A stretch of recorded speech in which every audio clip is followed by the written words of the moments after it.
Bayangin kalau nanti uang 1 juta rupiah kamu berubah jadi 1.000 rupiah. Apa artinya kamu makin miskin?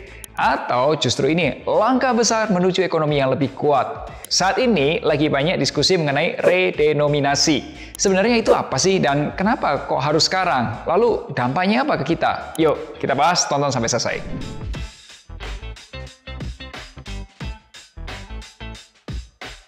Hai, ketemu lagi nih bersama saya Melvin Mumpuni. Bayangin ya, suatu hari kamu lihat tabunganmu yang awalnya 500 juta sekarang jadi 500 ribu. Serasa kayak itu udah kekumpul uang buat TP rumah, sekarang jadi nggak bisa gitu. Jadi redenominasi itu sebenarnya bagus atau enggak sih? Tenang dulu, itu terjadi bukan karena ekonomi kita jelek. Itu namanya redenominasi rupiah.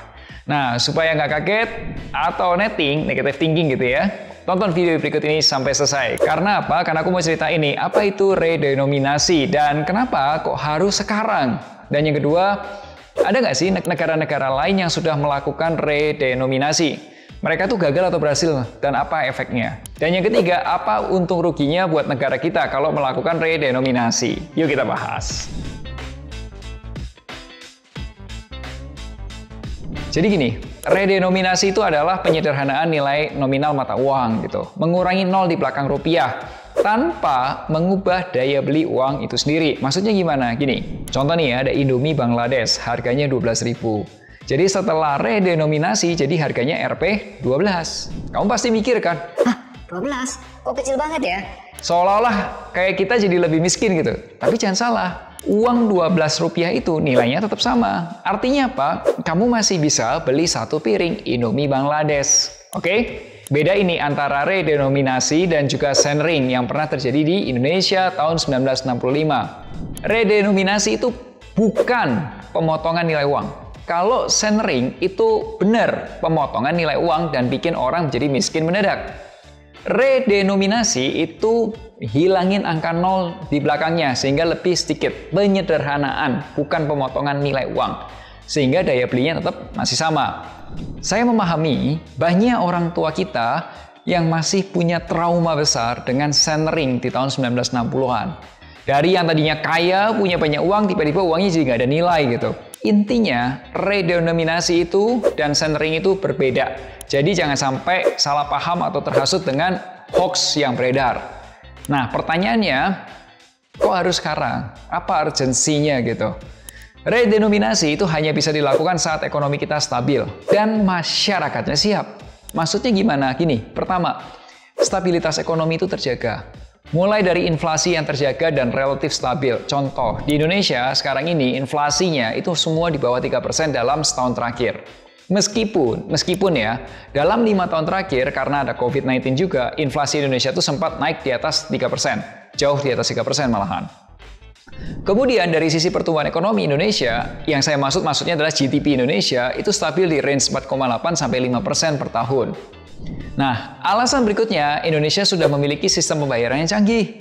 Sekarang ini kita sudah terbantu loh dengan sistem pembayaran seperti ada KRIS, ada e-wallet, ada mobile banking. Jadi mungkin beberapa tempat kamu belanja nggak pakai uang cash, tapi pakai teknologi. Betul? Berikutnya adalah terkait dengan kebijakan dan politik di Indonesia. Jadi teman-teman, isu redenominasi ini sudah ada dari tahun 2010, zamannya Pak Presiden SBY.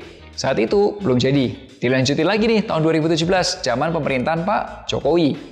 Namun terkendala lagi nih karena COVID-19 dan terakhir ini jadi isu hangat lagi. Sampai akhirnya dijelaskan oleh Pak Mensesnek, Pak Prasetyo Hadi, beliau mengatakan belum lah, masih jauh gitu, katanya begitu. Tapi kita lihat apakah masih jauh atau tiba-tiba deket. Oke, pada dasarnya saya mendukung kebijakan-kebijakan pemerintah yang pro dengan kemajuan ekonomi Indonesia. Nah, kalau titipan dari saya nih, tolong pemerintah pertimbangkan faktor kesiapan masyarakat. Kenapa?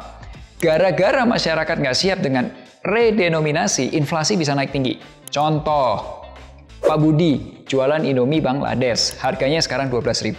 Kena redenominasi jadi 12 rupiah. Nah, biasanya Pak Budi itu naiknya 1.000 rupiah karena dipikirnya naiknya kan biar bagus ya angkanya ya. 12.000, 13.000, 14.000, angkanya bulat gitu. Jadi setiap tahun itu naiknya 1.000 perak. Awalnya 12.000 jadi 13.000. Itu artinya berapa? Setiap tahun naik 1.000 rupiah atau kurang lebih 8,3%, katakanlah gitu ya. Nah, pas redenominasi, Rp12, naiknya jadi berapa? Kayaknya Rp13 kok kagok ya.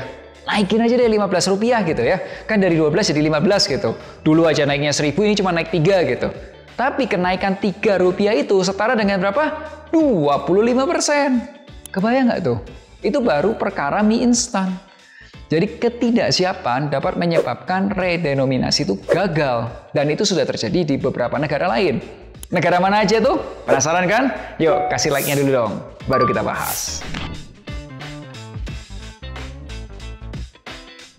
Redenominasi itu pernah dilakukan di beberapa negara. Negara besar juga loh. Ada Islandia, ada Rusia, Meksiko, Polandia, Ukraina, Peru, dan Bolivia. Negara tersebut berhasil karena memang ekonomi dalam negerinya solid dan masyarakatnya sudah teredukasi dengan lebih baik. Nah, redenominasi itu juga pernah gagal di Ghana tahun 82. Di Nigeria juga pernah tahun 84. Di Myanmar pernah tahun 87. Dan di Uni Soviet tahun 91. Terakhir di Zaire, dulunya kita sebutnya Republik Kongo. Waktu saya sekolah dulu, taunya Republik Kongo. Sekarang namanya Zaire, tahun 1991.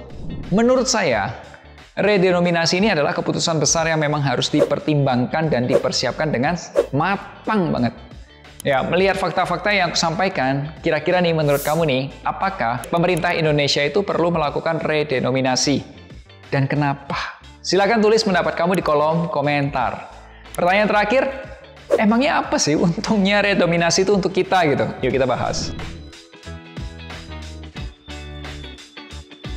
Menurutku, keuntungan dari redenominasi itu buat kita sebagai masyarakat adalah efisiensi. Efisiensi sistem akuntansi. Lebih simpelnya gini, kamu pencet lah angka 25 sama 25.000 lebih cepat mana? Ini lebih cepat 25, sesimpel itu. Kalau lihat laporan keuangan gitu, kalau kamu lihat kan ditulis disajikan dalam jutaan rupiah gitu. Kalau ditulis lebih gampang 25, itu lebih gampang gitu. Dan investor asing jadi lebih terbiasa aja. Termasuk kalau kita masukin data keuangan di komputer itu juga simpel gitu. Ujung-ujungnya menghemat biaya transaksi. Sesimpel itu. Nah, ada ahli yang mengatakan gini, redenominasi dapat meningkatkan persepsi stabilitas mata uang dan kemudahan investasi.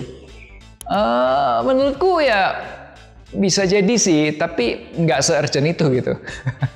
Jadi risikonya ya tadi itu, inflasinya bisa besar-besaran. Yang Indomie Bangladesh yang awalnya Rp12, alih-alih naik jadi Rp12,5, kagok nggak sih?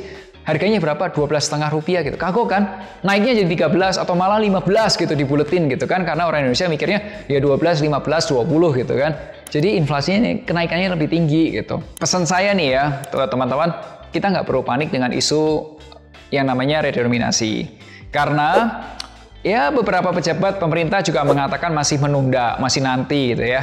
Dan yang kedua, mau ada redenominasi atau enggak, kita itu tetap perlu invest. Kenapa? Karena musuh dari uang kita itu adalah inflasi atau penurunan daya beli. Itu aja.